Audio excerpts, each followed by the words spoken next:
창세기 15장 1, 2절 말씀을 우리 한 목소리로 같이 봉독하겠습니다. 이후에 여호와의 말씀이 환상 중에 아브라함에게 임하여 이르시되 아브라함아 두려워하지 말라.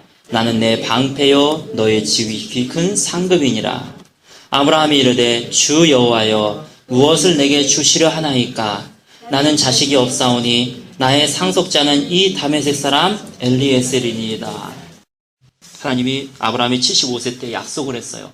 내가 너를 통하여 큰 민족을 이루게 해주고 너를 창대하게 해주겠다. 그런데 몇십 년이 흘렀어요. 주님의 약속은 어디에 있는 것입니까? 하나님의 약속은 어디에 있는 것입니까? 아마 아브라함이 많이 답답했을 겁니다. 그때 주님께서 아브라함에게 말씀하시는 거예요. 일로 나와봐라. 저 밖을 나가보아라. 하늘에 별을 세어보아라. 내가 너의 자손을 이와 같이 할 것이다. 이 땅을 너의 소유로 줄 것이다. 근데 아브라함이 답답한 거예요. 주님의 이 말씀은 내가 몇십 년 전에도 들었는데요. 이 땅을 나에게 소유로 줄 것을 어떻게 합니까? 나에게 뭔가 증거를 좀 보여주십시오.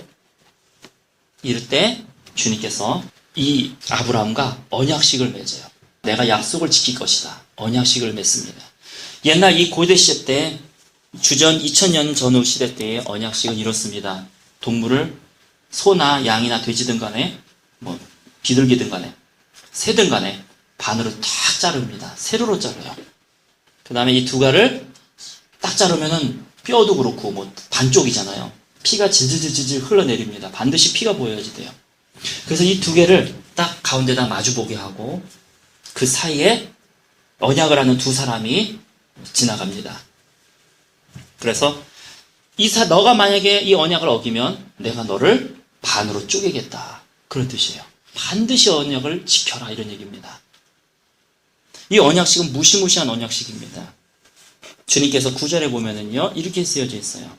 이제 아브라함과 언약을 맺기 시작하는 거죠. 여호와께서 그에게 이르시되 나를 위하여 3년 된 암소와 3년 된 암염소와 3년 된 순양과 산비둘기와 집비둘기 새끼를 가져올지니라. 아브라함이 그 모든 것을 가져다가 그 중간을 쪼개고 그 쪼갠 것을 마주 대하여 놓고 12절에 보세요. 이제 언약식을 치룰 때가 다가온 것이죠. 근데 12절에는 특이한 구절이 쓰여져 있습니다. 해질 때에 아브라함에게 깊은 잠이 임하고 아브라함은 자고 있었어요. 아니 언약을 치러야 될 사람이 자고 있어요. 성경은 하나님이 재우신 걸로 말씀하고 계시잖아요. 큰 흑암과 두려움이 그에게 임하였더니 하나님의 경외 때문에 두려운 것이죠. 중요한 것은 이때 아브라함은 잠을 자고 있었습니다. 17절에 보세요. 17절 해가 져서 어두울 때에 연기나는 화로는 하나님의 상징이죠. 연기나는 화로가 보이며 타는 횃불이 쪼갠 고기 사이로 지나더라. 그날에 여호와께서 아브라함과 더불어 언약을 세워 이루시되 내가 이 땅을 애굽강에서부터 그 큰 강 유프라데스까지 내 자손에게 주리라. 이제 언약이 치러진 건데 아브라함은 자고 있었어요. 여러분 두 사람 중에 만약에 하나님이 잘못하면 어떻게 됩니까? 하나님이 쪼개어지는 거예요. 근데 아브라함이 잘못하면 어떻게 됩니까? 아브라함은 그 쪼갠 고기 사이로 지나가지 않았어요. 아브라함이 잘못해도 하나님이 쪼개어지는 거예요. 이스라엘 민족들이 잘못을 했어요. 그래서 예수님이 쪼개어지셨어요. 이것이 바로 성경에 나오는 첫 번째 언약이요 하나님의 사랑인 것입니다. 우리 출애굽기 12장 13절 한번 보겠습니다. 출애굽기 12장 13절입니다. 9가지 재앙이 있었습니다. 내 백성을 보내어라. 이집트 땅에서 하나님이 명령하셨죠. 그러자 파라오가 그것을 거부했죠. 당신이 누구이긴데 왜 이스라엘 민족을 내가 보내야 됩니까? 주님이 말씀하셨어요. 이 사람들은 내 백성이다. 그러니 이집트 땅에서 보내라. 그러자 파라오가 목이 뻣뻣해가지고 싫습니다. 그래서 첫 번째 재앙이 오고 그래도 안 보내겠습니다. 두 번째 재앙이 오고 그래도 안 보내겠습니다. 세 번째 재앙 이렇게 해서 9번째 재앙까지 주님께서 주셨어요. 마지막 하나의 재앙이 있었는데 그것은 이집트 땅에 있는 모든 장자들의 첫 번째 태어난 소생들을 다 주님께서 죽이는 겁니다. 그때에 하나님이 말씀하셨어요. 이스라엘 백성들에게 너는 양을 잡아다가 피를 받아라. 그래서 그 피를 문설주와 문인방에다가 발라라. 이렇게 말씀하셨습니다. 자, 12장 13절 한번 같이 읽겠습니다. 시작. 내가 애굽 땅을 칠 때에 그 피가 너희가 사는 집에 있어서 너희를 위하여 표적이 될지라. 내가 피를 볼 때에 너희를 넘어가리니 재앙이 너희에게 내려 멸하지 아니하리라. 그 사람이 죄가 많고 적음 관계가 없었어요. 그 사람이 아이였다 어른이었다 관계가 없습니다. 그 사람이 남자다 여자다 관계가 없어요. 그 사람이 초신자다 헌신자다 세신자다 관계가 없어요. 양의 피가 발라져 있느냐 발라져 있지 않느냐 왜 그렇습니까? 그건 언약인 것이에요. 언약. 하나님은 언약을 체결하시고 그 약속대로 움직이시는 분이시기 때문에 그렇습니다. 우리 찬송가 265장 한번 볼게요. 요 찬양 한번 같이 부르고 불렀으면 좋겠네요. 찬송가 265장.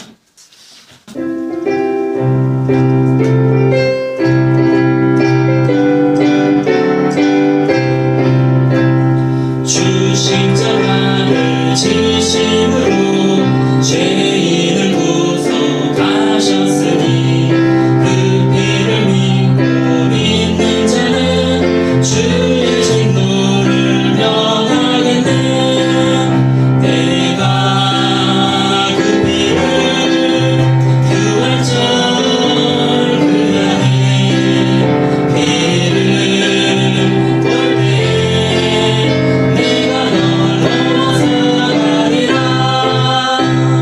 흉악한 죄인 괴수라도 예수는 능히 구원하네. 온몸을 피에 담글 때에 주님의 진노 면하겠네. 내가 그 피를 유월절 그 안에 피를 볼 때 내가 널 넘어서가리라. 심판할 때에 모든 백성 행하는 대로 보응받네. 주님의 피로 죄 씻으며 주님의 진노 면하겠네. 내가 그 피를 유월절 그 안에 피를 볼 때 내가 널 넘어서가리라. 구주의 사랑 크신 은혜 보혈의 능력 의지하세. 심판의 불이 내릴 때에 주님의 진노 면하겠네. 내가 그 피를 유월절 그 안에 피를 볼 때 내가 널 넘어서가리라. 아멘.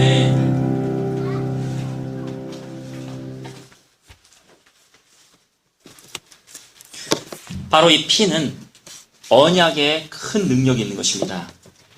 하나님은 언약을 맺으시고 그 언약대로 이루시는 분이십니다.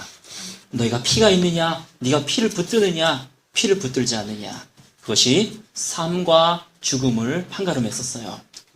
이 시간 우리 찬양마을교회 성도님들에게 예수 그리스도의 피를 붙들고 승리하시는 저와 여러분 되시기를 예수님의 이름으로 축원합니다. 우리 출애굽기 19장을 보겠습니다. 여기 보면 중요한 피의 언약이 하나가 더 있어요. 10절, 11절 말씀 우리 한 목소리로 같이 봉독하겠습니다. 시작. 예수께서 죄송합니다. 예수님밖에 모르나. 다시 읽을게요. 시작. 여호와께서 모세에게 이르시되 너는 백성에게로 가서 오늘날 내일 그들을 성결하게 하며 그들에게 옷을 빨게 하고 준비하게 하여 셋째 날을 기다리게 하라. 이는 셋째 날에 나 여호와가 온 백성의 목전에서 시나산에 강림할 것임이니라. 하나님이요, 이전에는 모세와만 대화하셨다가 이제는 이스라엘 민족들 한 사람 한 사람하고 다 대화를 하고 싶으신 거예요. 여러분은 왕같은 제사장이요? 라고 얘기합니다. 왜 그렇습니까? 하나님은 이제는요, 신약시대에 와서는 여러분 개인하고 만나고 싶은 거예요. 물론 하나님은 질서의 하나님이라 모세도 세우시고 제사장도 세우십니다. 그러나 하나님이 정말로 원하시는 것은 여러분하고 개인적으로 만나기를 원하시는 것. 하나님이 이스라엘 백성들을요, 개인적으로 만나기를 원하셨었어요. 그럼 이제 이스라엘 백성들은 어떻게 해야 되냐면은 3일 동안에 몸을 성결케 해야 됩니다. 왜? 하나님은 죄와 같이 있을 수 없기 때문에 그래요. 그리고 옷을 다 빨았어요. 15절에 보면은요, 이렇게 쓰여져 있습니다. 모세가 백성에게 이르되 준비하여 셋째 날을 기다리고 여인을 가까이 하지 말라. 즉 소위 부부관계도 허락하지 않았어요. 12절에 보면은 이렇게 쓰여져 있습니다. 같이 한 목소리로 읽겠습니다. 시작. 너는 백성을 위하여 주위의 경계를 정하고 이르기를 너희는 삼가 산에 오르거나 그 경계를 침범하지 말지니 산을 침범하는 자는 반드시 죽임을 당할 것이니라. 그래서 산에다가 이렇게 선을 걷어요. 그리고 이스라엘 민족으로 하여금 그 선을 침범하지는 말아라. 너가 그것을 침범하게 되면 죽임을 당할 것이다. 마치 탄광에서 우리가 탄광 일을 하다가 밖으로 나오면 눈이 멀잖아요. 왜 그러냐면 이 눈은 어두운 데 익숙해져 있거든요. 근데 갑자기 밖으로 나오니까 빛이 확 쏘이니까 눈이 머는 것처럼 우리는 이 죄악에 익숙해져 있기 때문에 하나님 앞에 가면은 그냥 죽어버리는 거예요. 하나님의 얼굴을 봐도 죽고. 그건 우리의 죄악 때문에 그렇습니다. 하나님이 고민이 생기신 거예요. 내가 이스라엘 백성들을 사랑하기 때문에 내 곁으로 오게 하고 싶은데 저 사람들의 죄 때문에 이 선까지만 와라. 더 오지 말아라. 그럼 너희가 죽을까 하노라. 여기까지만 와라. 그리고 마치 형장에서 이렇게 감옥에 철장이 딱 있고 그 철장 갖고 이 아들을 보려고 하는 아버지처럼 내가 너가 보고 싶다.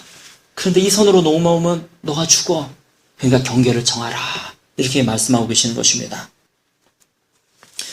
두 가지예요. 하나님은 너무너무도 이스라엘 민족을 만나기를 원하셨고요. 두 번째는 하나님은 백성 한 사람 한 사람하고도 만나기를 원하셨다는 것입니다. 그래서 지금 이 출애굽기 19장이 있는 거예요. 자, 16절을 보십시오. 드디어 셋째 날이 됐습니다. 아침서부터 우레가 와 울리기 쾅쾅쾅쾅쾅쾅. 주님도 이 셋째 날을 기다리셨어요. 우레가 막 울리기 시작을 합니다. 또 번개가 막 번쩍번쩍 치기 시작합니다. 비 올래나? 근데 하늘을 보니까 비는 아니에요. 하나님이 임재하시기 시작하셨어요. 빽빽한 구름이 산 위에 딱 임하시기 시작했습니다. 어디선가는 모르겠지만 나팔 소리가 울리기 시작했다. 다다다단 빠바바바바바바바바바밤. 충분히 여러분 그 머리로 상상할 수 있죠? 17절에 모세가 하나님을 맞으려고 백성들을 거느리고 진에서 나와서 산기슭에 딱 서 있는데요. 주님이 말씀하십니다. 더 이상 이 이스라엘 사람들을 올라오게 하지 말아라. 아무래도 저들이 올라오다가 죽을 것 같다. 그러자 모세가 얘기해요. 주님, 내가 충분히 얘기했습니다. 이 선 올라오지 말라고 충분히 얘기했습니다. 나도 안다. 나도 저들을 보고 싶다. 그러나 저들의 죄악 때문에 저들이 이 선을 넘어오면 손을 대지 않아도 죽어. 그러니까 모세야 다시 내려가라. 그래서 그들이 이 선 이상으로는 올라오지 못하게 하라. 모세가 19장 끝까지가 그 얘기예요. 괜찮습니다, 주님. 아니다. 내가 저들을 살리고 싶다. 그게 19장 끝까지예요. 우리 출애굽기 20장 그 다음 장을 보세요. 18절서부터 21절까지 우리 한 목소리로 같이 읽겠습니다. 시작. 뭇 백성이 우레와 번개와 나팔 소리와 산의 연기를 본지라. 그들이 볼 때에 떨며 멀리 서서 모세에게 이르되 당신이 우리에게 말씀하소서. 우리가 들으리이다. 하나님이 우리에게 말씀하시지 않게 하소서. 우리가 죽을까 하나이다. 모세가 백성에게 이르되 두려워하지 말라. 하나님의 임하심은 너희를 시험하고 너희로 경외하며 범죄하지 않게 하려 하심이니라. 백성은 멀리 서 있고 모세는 하나님의 계신 흑암으로 가까이 가니라. 아멘. 백성이 멀리서도 하나님이 너무 두려운 거예요. 당신이 말씀하게 하소서. 나 하나님하고 다이렉트로 얘기 못하겠어요. 너무너무 무섭습니다. 결국 하나님이요, 이스라엘 민족을 너무 보고 싶으시고 한 사람씩 만나고 싶으신데 하나님의 택하신 방법이 바로 출애굽기 25장에 나옵니다. 여러분, 출애굽기는 놀라운 하나님의 역사예요. 출애굽기 25장에 보면은요, 하나님이 성막을 짓게 하셔요. 모세야, 너가 성막을 지어라. 그래서 문도 짓고 번제단도 짓고 그 다음에 성소도 짓고 지성소도 지어라. 내가 너희 가운데 임하고 싶다. 그래서 모세가 하나님이 말씀하신 대로 막 짓습니다. 그래서 이스라엘 진이 12지파잖아요. 그 12지파, 북의 3지파, 남의 3지파, 서의 3지파, 동의 3지파, 이렇게 12지파인데 가운데다가 성소를 딱 마련하죠. 그 이전까지는 우리가 하나님을 만나려면 산으로 올라가야 됐었어요. 신의 산으로 올라가야 됐었어요. 그러나 창세기 25장서부터는 하나님이 우리를 만나기 위해서 내려오시는 거예요. 내가 너의 삶 가운데 내려가겠다. 구약시대는 내가 주님을 만나기 위해서 여호와의 산에 올라가지만, 그러나 신약시대는 성령님이 내 안에 임하시는 거예요. 이게 어떻게 가능합니까? 갑자기 이게 왜 어떻게 이렇게 가능할 수가 있어요? 피의 언약 때문에 그렇습니다. 피의 언약. 자, 출애굽기 14장을 보시기 바랍니다. 그 전장. 이제 하나님과 피의 언약식이 시작이 되는 거예요. 모세가 여호와의 모든 말씀을 4절 기록하고 이른 아침에 일어나 산 아래에 제단을 쌓고 이스라엘 12지파대로 12기둥을 세웠습니다. 12기둥을 세웠어요. 이스라엘 자손의 청년들을 보내어 여호와께서 서로 번제와 화목제를 드리게 하고 모세가 피를 가지고 반은 양푼에 담고 반은 제단에 뿌렸어요. 자, 이스라엘 민족들이 쫙 세워놓습니다. 그 다음에 청년들 몇 명을 시켜가지고 양을 몇십 마리를 잡게 했어요. 그래서 그거를 피를 받아서 반은 제단에 뿌렸어요. 그리고 반은 한 사람씩 돌아다니면서 뿌려주는 거예요. 뿌려주는 거예요. 예수님의 피, 예수님의 피, 예수님의 피. 여러분들이 성만찬식을 합니다. 이 잔은 내 피요. 예수님이 당신을 위해서 흘리신 피입니다. 여러분이 한 사람씩 나와서 그 피를 마시잖아요. 그것처럼 한 사람씩 피를 뿌려주는 거예요. 그리고 7절 언약서를 가져다가 백성에게 낭독하여 듣게 하니 그들이 이르되 여호와의 모든 말씀을 우리가 준행하리이다. 모세가 그 피를 가지고 백성에게 뿌리며 이르되 이는 여호와께서 이 모든 말씀에 대하여 너희와 세우신 언약의 피니라. 이거 어디서 많이 들어본 것 같죠? 신약에도 나와요. 이거는 모든 말씀에 대하여 너희와 세우신 언약의 피이니라. 그래서 9절을 보십시오. 그 결과 어떻게 되었습니까? 우리 9절서부터 11절까지는 우리 한 목소리로 같이 읽을게요. 시작. 모세와 아론과 나답과 아비후와 이스라엘 장로 70인이 올라가서 이스라엘의 하나님을 보니 그의 발 아래에는 청옥을 편 듯하고 하늘같이 청명하더라. 하나님이 이스라엘 자손들의 존귀한 자들에게 손을 대지 아니하셨고 그들은 하나님을 뵙고 먹고 마셨더라. 여러분, 이것이 예수 그리스도의 언약의 피, 그 피의 능력인 것입니다. 이 피로 인하여서 이제 주님을 봐도 그 사람 죽질 않아요. 이 피 때문에 하나님은 그 사람을 하나님의 발 아래에 두십니다.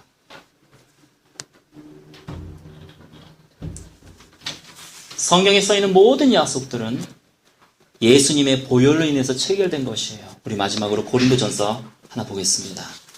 고린도전서 11장 25절 말씀. 자, 우리 한 목소리로 같이 봉독합니다. 시작.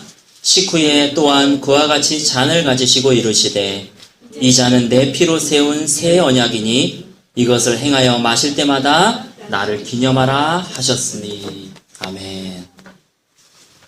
그래서 예수님이 마지막으로 십자가 상에서 예수님의 피를 흘리셨습니다. 우리가 예수 그리스도의 보혈을 의지하면은 하나님의 발 아래에 먹고 마실 수 있는 것이에요. 여러분이 과거에 어떻게 살아왔든, 지금 내가 어떤 생각을 하고 있든, 내가 어떠한 사람이든 간에 상관없이 예수님의 보혈이 있으면 주의 진노에서 벗어나는 것입니다.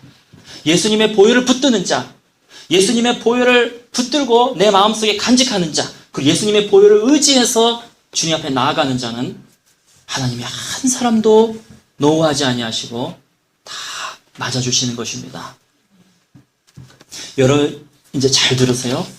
여러분의 믿음의 근거를 감정에다 두지 마세요. 여러분의 믿음의 근거를 생각에다 두지 마세요. 여러분의 믿음의 근거를 예수 그리스도의 보혈에 두시기 바랍니다. 이것이 오늘 말씀의 요점이에요.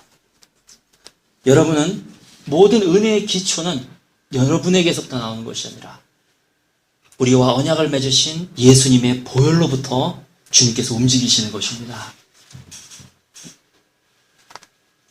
나와 언약을 맺으셨기 때문에 예수님의 보혈, 그걸로 인하여서 하나님은 나에게 은혜를 베푸시고 나에게 자비를 베푸시는 것입니다. 내가 상황이 어렵습니까? 예수님의 보혈의 능력을 붙드시기 바랍니다.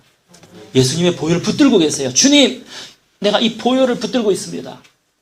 여러분이 병이 들었습니까? 예수님의 보혈을 붙드세요. 주님, 이 보혈을 내가 붙듭니다. 보혈의 능력을 나는 믿습니다. 오늘이 예수 그리스도의 보혈 6번째 시간입니다.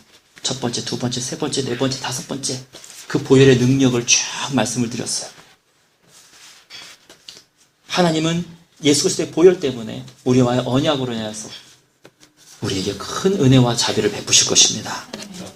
여러분의 믿음을 예수 그리스도께서 보혈을 흘리셨다는 그 사실에 여러분의 믿음을 두시면 여러분의 하나님께 큰 은혜와 호의를 입게 될 것입니다. 하나님이 여러분을 품 안에 누이시고 하나님이 여러분들에게 하나님의 음성을 발해 주실 것입니다. 그래서 출애굽에 있는 이 사람들처럼 하나님의 발등상에서 먹고 마시고 하나님을 보아도 죽지 않는 하나님의 은총을 입으시기를 예수님의 이름으로 축원합니다. 우리 오늘 말씀을 기억하시면서 같이 기도하시겠습니다.